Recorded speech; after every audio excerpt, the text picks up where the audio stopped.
Greetings, YouTubers and live videoers. It's me, Wayman29, and I came across this really interesting video from a user called Ashthor Aven, Ashether-Aven.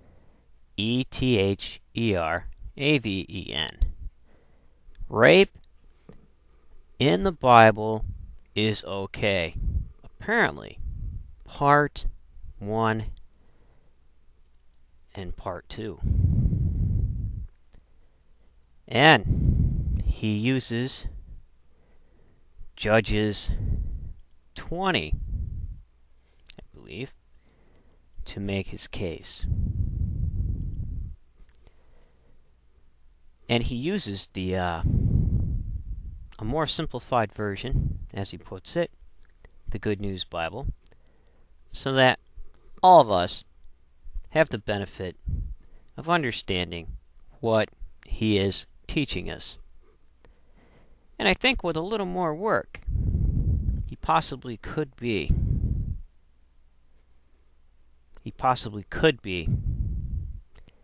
a really good Sunday school teacher, because he seems to have a lot of knowledge pent up that's just waiting to burst forth on unenlightened people. So, with that said, there's a few things, however, he seems to have left out. And it's very interesting, and I love Judges, because everything is very chaotic, and it's one of the oldest texts of the Bible. Here you have the early tribal league. Tribes are very loosely knit. They can't get anybody to show up when they fight their battles. So they have a war. Some people show, some people don't. And they have no king. People are running around. They have judges. You have bands of people committing crimes. Things like that. So even though you have warlords in certain territories, doing certain things, it's very early tribal league material. So what happens here is all this starts not in 20, but in Judges 19, with the concubine being raped. And it's in Judges 19, which is earlier than the account of Sodom and Gomorrah in Genesis. And why the account of Sodom and Gomorrah is because here in this text we have where people come up to a house, men of the city, they're out partying, they surround the house. Judges 19:22, they speak to the master of the house, "Old man, bring forth the man that came into your house, that we may know him." And we hear the same thing. The same motif is being used in the story of Lot and the two angels that show up. So, what's he do? Like Lot said, he says, "No, take my daughter instead," and they do. So the men took his concubine, verse 19:25, and they knew her and abused her all night and all morning, and when the day began to spring, they let her go. So, and the next morning, she's laying on the doorstep, and the Lord said unto her, the owner of her, the concubine, and yes, unfortunately, the tribes did see women as property, just like the Hittites, Jebusites, Canaanites, Philistines, Amalekites.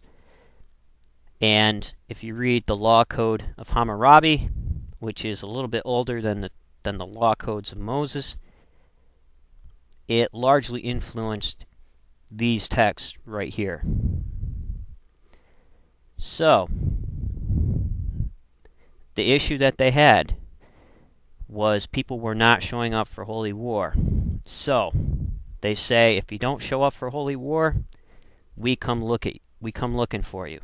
So this is what happened. So this is this is kind of back. It's the guy's property.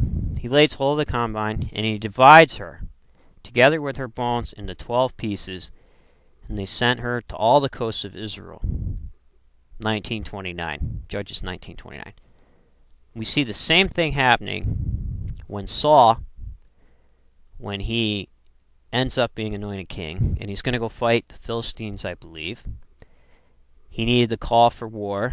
He takes an ox or a heifer or a cow, divides it in 12 pieces, sends it to the 12 tribes of Israel, which is a call for holy war, saying, if you don't show up, we're going to come looking for you. That's what they did with this girl, and this is what's happening, unfortunately. It's very barbaric, but this is the literature.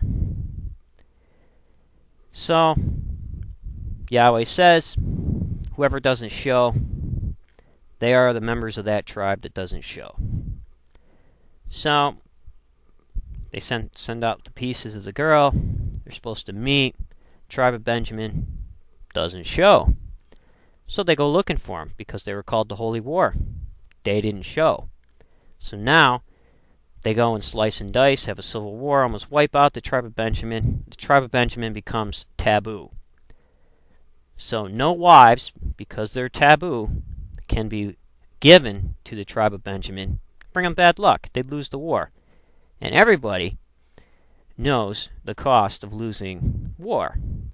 And when you cater to a taboo, you end up being burned in the valley with all your family, like Absalom. When you deviate from the holy war code, it's taboo, and they need to take care of you. So everybody's scared of the tribe of Benjamin. So they say, go look for your women elsewhere. So, in unethical ways, they go and do that. So that's kind of the background to Judges 20. It starts in 19. You have the motif of Sodom and Gomorrah there with that exchange. It's really interesting. You could check it out. Also, the mention of the Shiloh, which was a religious site, religious cultic site for early Yahwistic views. And later Shechem was another site. And I believe Shiloh is used in these texts. You find, I believe, Shiloh used in Samuel when Samuel first comes on the scene. So if you compare what Saul did, the call to holy war, you can compare to the taboos, what happened to Absalom when he hid the gold in his tent, and they lost the war and nobody knew why. Now they remember that stuff. It's taboo. The tribe of Benjamin was taboo. They could not give their wives, because if they did, it might lose them a war. So they're not going to do it.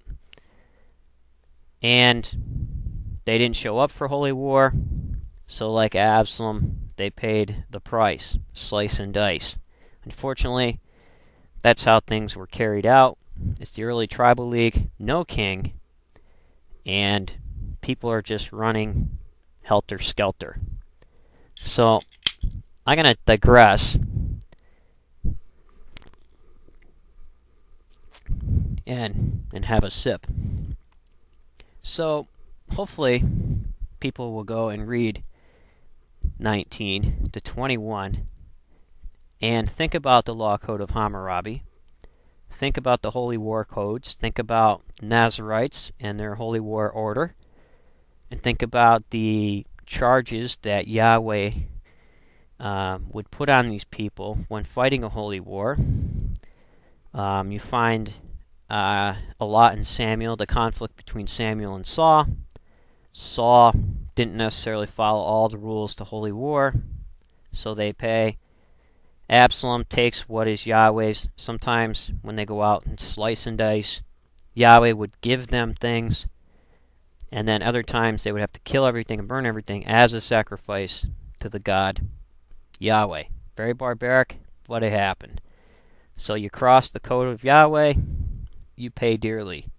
And your family, and as we have in 19 to 20, your whole tribe, possibly. So, basically, you're called to holy war. You have to show, fortunately or unfortunately. So, just wanted to say to Ashthur Raven, if that's how you pronounce it, Ashthur Raven. You got me thinking. Most excellent video, and thank you for simplifying it so much. I'm sure it was a help to plenty of people. Keep reading, keep posting, take care of yourself and each other.